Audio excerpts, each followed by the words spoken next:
युद्ध का घटनाक्रम अचानक उस समय बदल गया जब प्रताप ने अपने घोड़े चेतक को एड़ लगाकर मानसिंह के हाथी पर चढ़ा दिया और उस पर भाले से भरपूर वार किया। मानसिंह हौदे में दुबक गया। हाथी से उतरते समय चेतक की एक टांग कट गई।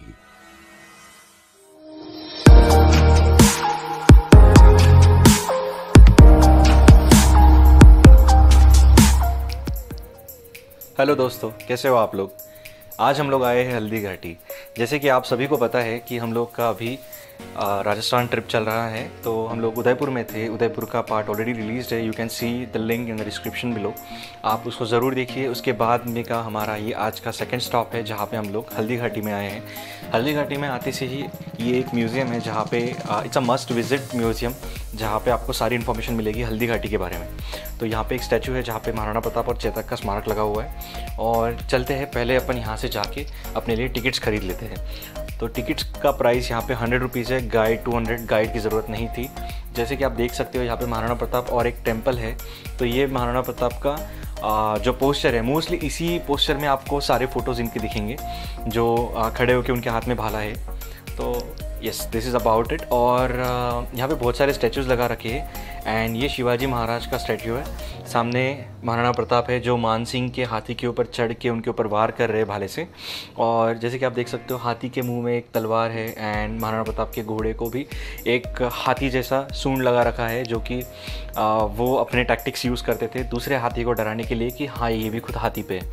और उनके घोड़े का नाम चेतक है, जो कि आप सभी को पता ही होगा।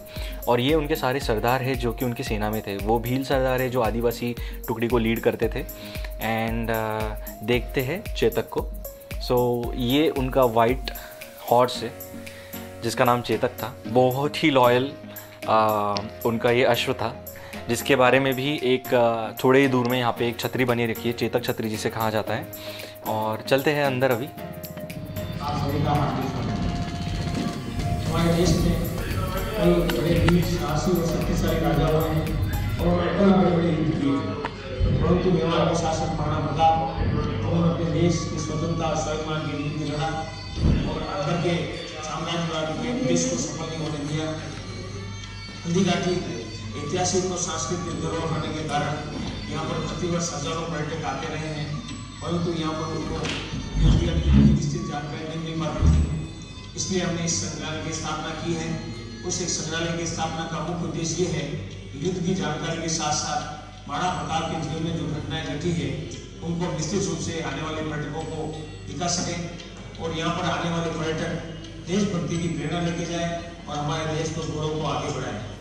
और इसी में निश्चित रूप से आपको जानकारी देंगे श्रीमान हरीश भीमानी। धन्यवाद। इस म्यूजियम के संस्थापक श्रीमान मोहन जी श्रीमाली है। उन्होंने वरिष्ठ अध्यापक की नौकरी से स्वेच्छा सेवानिवृत्ति लेकर अपनी पैतृक भूमि पर इस संग्रहालय का निर्माण करवाया और मुख्य सहयोगी उनकी पत्नी श्रीमती विमला देवी श्रीमाली इनके साथ कंधे से कंधा मिलाकर चली। इस सपने को साकार करने के लिए उन्होंने अपना सब कुछ न्यौछावर कर दिया। 18 जून 1576 ईस्वी को हल्दी घाटी का घमासान युद्ध हुआ था। ये युद्ध केवल एक दिन का था, जो मेवाड़ के राजा महाराणा प्रताप एवं मुगल अकबर की सेना के मध्य हुआ था। इस युद्ध में अकबर स्वयं नहीं आए थे।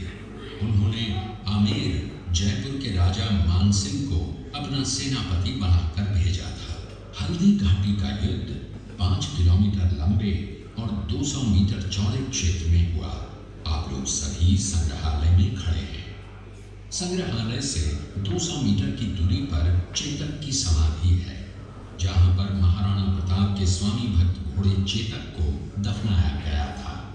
यहां से 2 किलोमीटर की दूरी पर हल्दी घाटी दर्रा है। इस दर्रे की विशेषता है कि यहाँ की प्राकृतिक मिट्टी व पत्थरों का रंग हल्दी जैसे पीले रंग का है।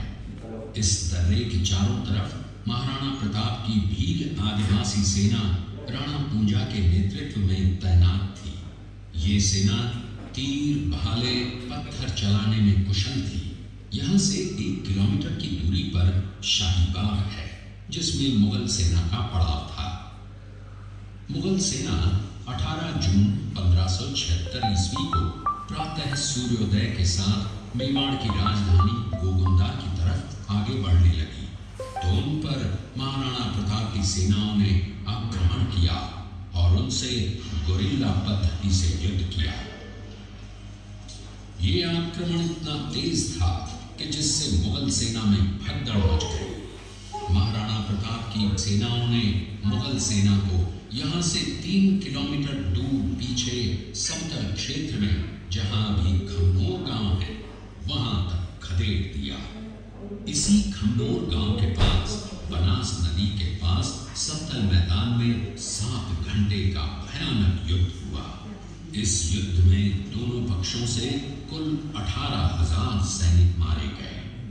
जब ये युद्ध समाप्त हुआ तो वहां पर मानसूनी बरसात हुई और वहां पर कटी हुई लाशें और खून ने पानी में मिलकर एक तलाई का रूप ले लिया। इतिहासकारों ने इस तलाई को रक्त तलाई का नाम दिया। इस युद्ध में ग्वालियर का एक पूरा राज परिवार, जिसमें राजा रामशाह कंवर और उनके दोनों पुत्र थे, शहीद हो गया। यहीं पर एक बगीचा बनाया हुआ है और जो इस युद्ध में शहीद हुए थे उनके स्मारक इसी बाग में बने हुए। इस लड़ाई की विस्तृत जानकारी आपको एक फिल्म के द्वारा दी जाएगी। आप जब इस कक्ष में सब कुछ देख चुके होंगे तब ये फिल्म और लाइव और साउंड शो शुरू होंगे। तब तक के लिए धन्यवाद। जैसे अब आप लोगों को जो भी देखना है आराम से आप लोग घूम करके यहाँ देखेंगे और देखने के बाद में आप लोग थिएटर में बैठेंगे तो एक नई फिल्म चालू करूँगा। थिएटर में उतरते समय एक छोटी सी बात का ध्यान रखना है कि आदत स्लो पे आराम से उतरेंगे, धक्का-मुक्की कोई कीजिएगा नहीं। धक्का-मुक्की करोगे तो हॉस्पिटल भी रक्त तलाई के पास में ही है। कंटिन्यू।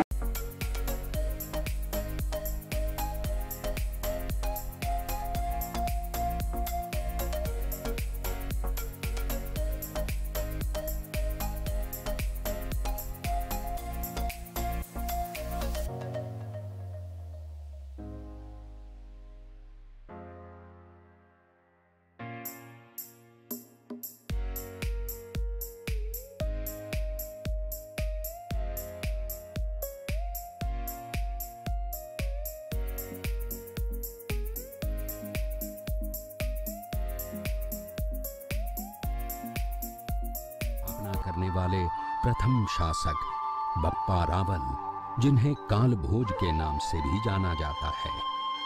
इन्होंने सिंधु नदी की पश्चिम की ओर से बढ़ते आक्रमणों को सदियों तक रोके रखा।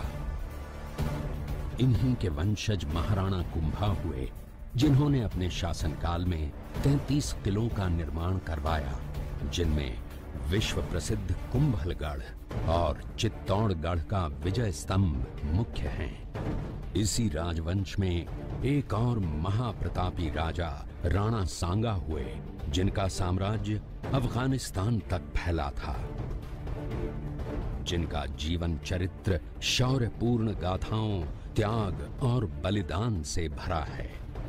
युद्ध के दौरान उनके शरीर पर 80 घाव लगे थे, जिनमें एक आंख, एक हाथ और एक पांव बुरी तरह से जख्मी होते हुए भी स्वाभिमान की रक्षा के लिए युद्ध में वे सदैव तत्पर रहे।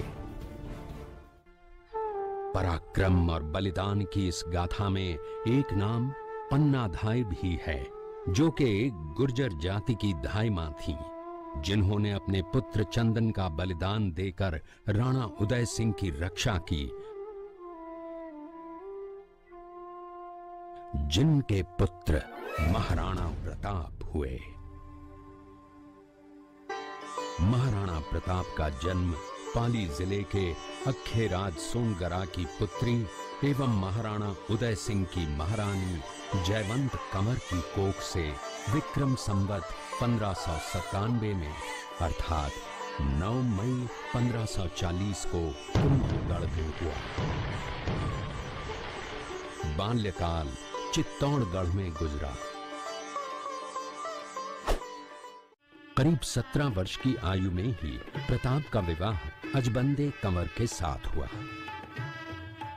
सन 1567 में अकबर ने जब चित्तौड़गढ़ पर आक्रमण किया तो मेवाड़ के प्रमुख सरदारों और सेना नायकों के आग्रह पर महाराणा उदय सिंह ने चित्तौड़गढ़ छोड़ दिया।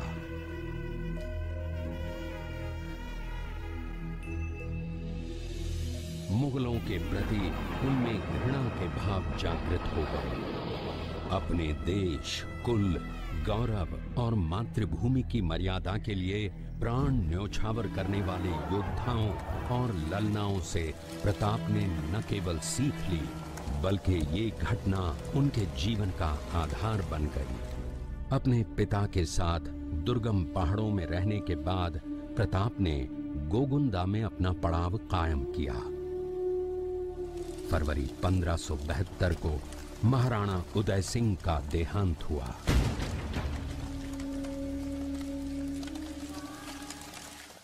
प्रताप की ज्येष्ठता और योग्यता को ध्यान में रखते हुए सरदारों ने उनको राजगद्दी पर आसीन किया। होली के दिन उनका गोगुंदा में राज तिलक हुआ।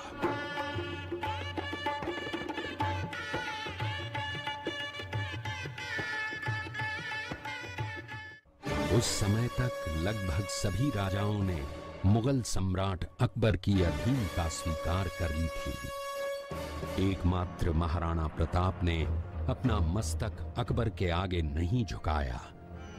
अपनी स्वाधीनता और सार्वभौमिकता के अधिकार को सर्वोपरि माना।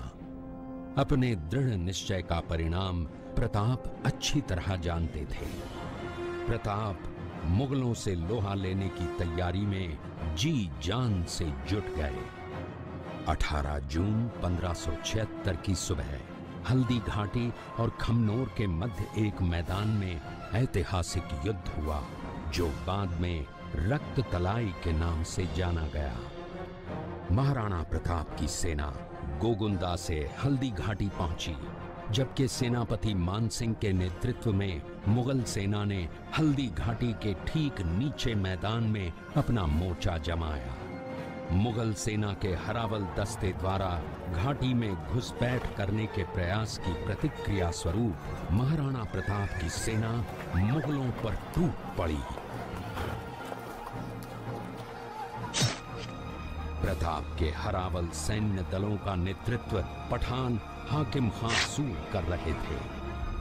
भीलू राणा, जो राणा पूंजा के नाम से भी जाने जाते हैं, उनके नेतृत्व में भील आदिवासियों ने गोरिल्ला पद्धति से युद्ध करते हुए मुगलों के छक्के छुड़ा दिए।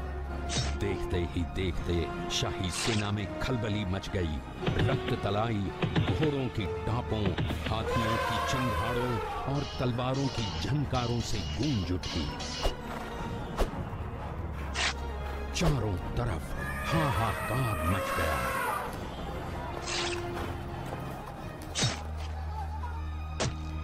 युद्ध का घटनाक्रम अचानक उस समय बदल गया जब प्रताप ने अपने घोड़े चेतक को एड़ लगाकर मानसिंह के हाथी पर चढ़ा दिया और उस पर भाले से भरपूर वार किया। मानसिंह हौदे में दुबक गया। हाथी से उतरते समय चेतक की एक टांग कट गई। इस स्थिति को भांपकर महाराणा प्रताप के हमशक्ल सेनापति झालामान ने महाराणा प्रताप से आज्ञा लेकर उनका राजमुकुट धारण किया। मुगल सेना झालामान को महाराणा प्रताप समझकर उन पर टूट पड़ी। झालामान शहीद हो गए। उधर चेतक ने अपने स्वामी को 5 किलोमीटर तक 3 टांगों पर ही लेकर एक बरसाती नाले को पार किया। उसके पश्चात उसके प्राण पखेरु उड़ गए। इस युद्ध से महाराणा प्रताप के मन पर गहरा प्रभाव पड़ा। परिणाम स्वरूप उन्होंने मुगलों पर विजय प्राप्त करने तक राजसी ठाट बाट छोड़ने और पत्तों पर भोजन करने का प्रण लिया, जिसे उन्होंने जीवन भर निभाया। महाराणा प्रताप ने अपना सैन्य बल बढ़ाकर सर्वप्रथम अरावली पर्वत की घाटियों में बसे दिवेर पर चढ़ाई कर विजय प्राप्त की। इसके बाद कुंभलगढ़ पर भी विजय प्राप्त की। सिर्फ चित्तौड़गढ़ को छोड़कर सारे मेवाड़ को अपने अधीन कर लिया। कालांतर में महाराणा ने चावंड में अपनी राजधानी स्थापित की।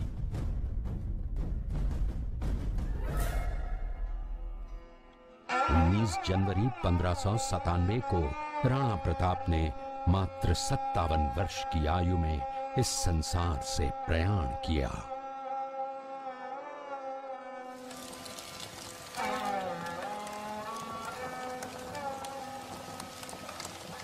हल्दी घाटी का युद्ध एक सांप्रदायिक युद्ध न होकर आत्मसम्मान, मातृभूमि की स्वतंत्रता व स्वाधीनता का संघर्ष था। इसका प्रमाण ये है कि जहां पर अकबर की सेना के सेनापति जयपुर के राजा मानसिंह थे, वहीं पर महाराणा प्रताप की सेना के सेनापति काबुल के हाकिम खां सूर थे। महाराणा प्रताप स्वतंत्रता की वेदी पर एक ऐसा अंगारा था जो आत्मसम्मान व देश गौरव के लिए दिन रात जलता रहा, धधकता रहा और अंत में बुझकर भी उसने देश में ऐसा लौह भर दिया जिसकी प्रखर किरणों ने भारत माता को गुलामी की जंजीरों से मुक्त कराने के लिए सदा प्रेरित किया। हल्दी घाटी युद्ध के बाद महाराणा प्रताप अपनी प्रतिज्ञा का पालन करने के लिए वनवासी जीवन व्यतीत करने लगे। उनके पास पर्याप्त संपत्ति नहीं थी, तो उनके वित्त मंत्री भामाशाह ने अपनी सारी सुख सुविधाएं छोड़कर अपने राजा को स्वर्ण का धन 25 लाख रुपए व राजकोष में 20,000 अशर्फियां देश के लिए अर्पित की, जिससे महाराणा प्रताप ने 12 वर्षों तक अपनी सेना को संगठित किया, सैन्य शक्ति को बढ़ाया और मेवाड़ को आजाद करवाया। कृपया अब आप सब आगे की तरफ देखिए। ये कुंभलगढ़ किला है। इस किले का प्राचीन नाम मच्छिंद्रगढ़ है। इस किले का निर्माण महाराणा कुंभा ने करवाया था। इस किले के अंदर 9 मई 1540 ईस्वी में का जन्म हुआ था। इस किले की समुद्र तल से 1568 की है। इस किले की दीवार 36 किलोमीटर तक फैली हुई है। इस दीवार का नाम ग्रेट वॉल ऑफ चाइना के बाद द्वितीय पायदान पर दर्ज है। इस किले के अंदर 360 प्राचीन मंदिर हैं। उन मंदिरों में से जग प्रसिद्ध महादेव का मंदिर सबसे प्राचीन है। कुंभलगढ़ किला यहाँ से 65 किलोमीटर की दूरी पर है। कृपया अब आप सब पीछे की तरफ देखिए। ये दृश्य मेवाड़ की प्राचीन राजधानी चित्तौड़गढ़ का है। इसी किले के अंदर महाराणा प्रताप का बचपन बीता था। इस किले की तलहटियों में महाराणा प्रताप ने अपने गुरु से शिक्षा प्राप्त की थी। ये किला 12 वर्ग किलोमीटर में फैला हुआ है। इस किले पर जब भी विदेशी आक्रांताओं ने आक्रमण किया और उस आक्रमण में सैनिक वीर गति को प्राप्त कर लेते, तो उनकी पत्नियां वीरांगनाएं अपने सतीत्व की रक्षा करने के लिए जलती हुई अग्नि में कूद प्राणों को त्याग देती थी, जिसे हम जौहर कहते हैं। चित्तौड़गढ़ में 3 मुख्य बड़े जौहर हुए थे। प्रथम जौहर 1303 ईस्वी में रानी पद्मिनी ने 16,000 स्त्रियों वीरांगनाओं के साथ जौहर किया था, सिर्फ अल्लाउद्दीन खिलजी के कारण। दूसरा जौहर 1535 ईस्वी में दिल्ली के शासक बहादुर शाह के समय में रानी कर्मावती ने वीरांगनाओं के साथ किया। और तीसरा जौहर 1568 ईस्वी में सम्राट अकबर ने चित्तौड़गढ़ पर आक्रमण किया। उसी समय रानी फूलकुंवरी ने 7,000 वीरांगनाओं के साथ जौहर किया। फिर भी सम्राट का मन नहीं भरा। अंत में 30,000 आम लोगों का कत्लेआम करवाना मौत के घाट उतरवाना ये सम्राट का वास्तविक चेहरा था।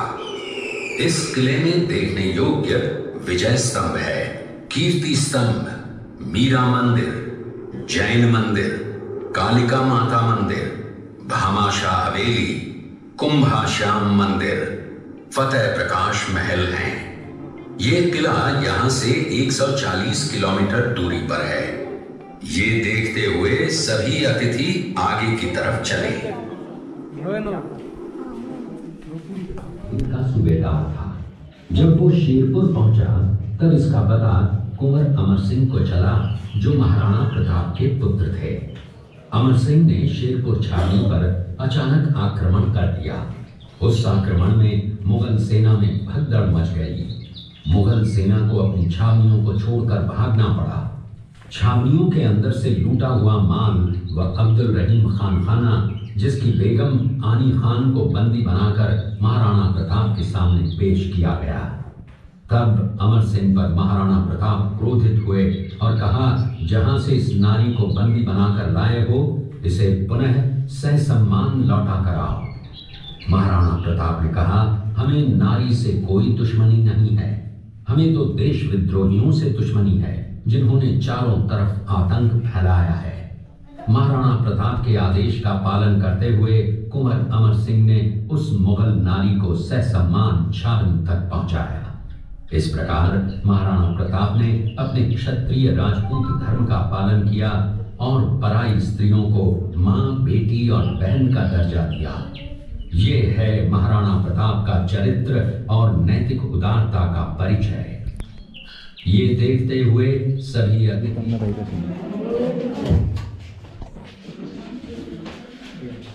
अब लोगों ने चित्तौड़गढ़ का दृश्य देखा।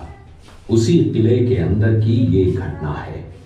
मेवाड़ की एक ऐसी मां थी जिसने अपने पुत्र का बलिदान देकर राजवंश की रक्षा की थी। उस मां का नाम पन्नाधाय था। पन्नाधाय जाति से गुर्जर थी। वो एक राजकुमार की धाई मां थी। दूसरी तरफ हाथ में तलवार लिए खड़ा ये बनवीर सिंह एक दासी पुत्र है।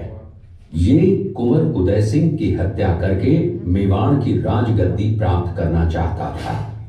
एक रात्रि बनवीर सिंह को मौका मिला। वो राजकुमार उदय सिंह के बड़े भाई विक्रमादित्य सिंह की हत्या करके राजमहल की तरफ आगे बढ़ा। इसकी सूचना पन्नाधाय को लग गई। कुछ समय तक पन्नाधाय चिंतित हुई।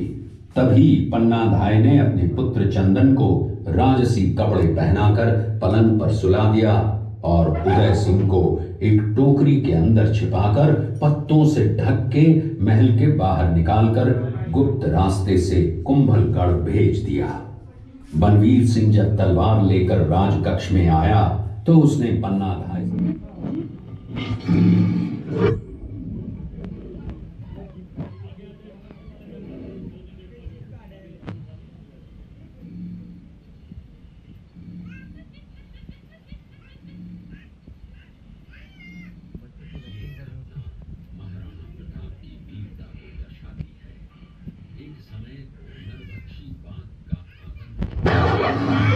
महाराणा प्रताप ने उस बाघ का शिकार कर उस बाघ को मार डाला।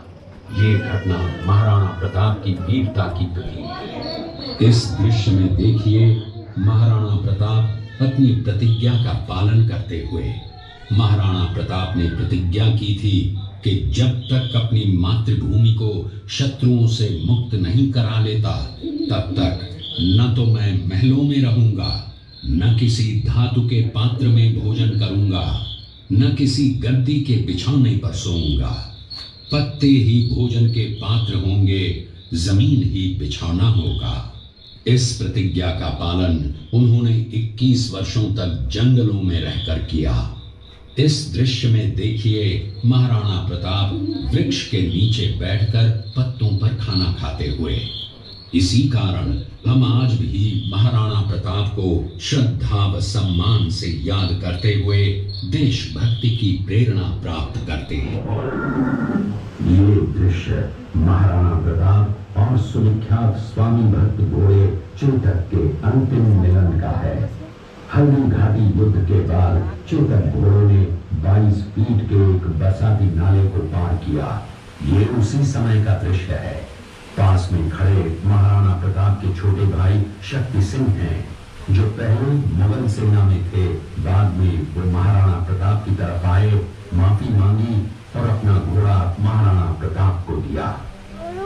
ये देखते हुए सभी अतिथि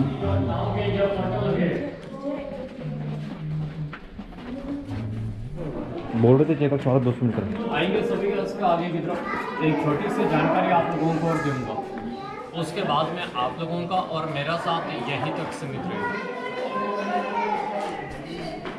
अपने हल्दी घाटी के एक और विशेष था, क्या हल्दी घाटी के आसपास एरिया में मार्च और अप्रैल में 10 गुलाब की खेती होती है, जो चैत्री गुलाब के नाम से यहाँ पे प्रसिद्ध है। 10,000 गुलाब और 20 लीटर पानी इस टैंक में डालते और नीचे से आग जलाते। जब वो पानी गर्म होता है, उस गर्म पानी के भाप से हमारे यहाँ पे गुलाब जल और गुलाब शरबत तैयार करते हैं, जो आँखों में, मिठाई में, मेकअप में, पूजा में काम आता है। और जामुन का अर्क तैयार करता है डायबिटीज वालों के लिए, जो काउंटर पे सबको सैंपल टेस्ट करवाते हैं। आप लोग भी टेस्ट कीजिए, बाकी अब यहाँ से आप लोग फ्री है आराम से। तो दोस्तों, कैसा लगा आपको ये म्यूज़ियम का टूर?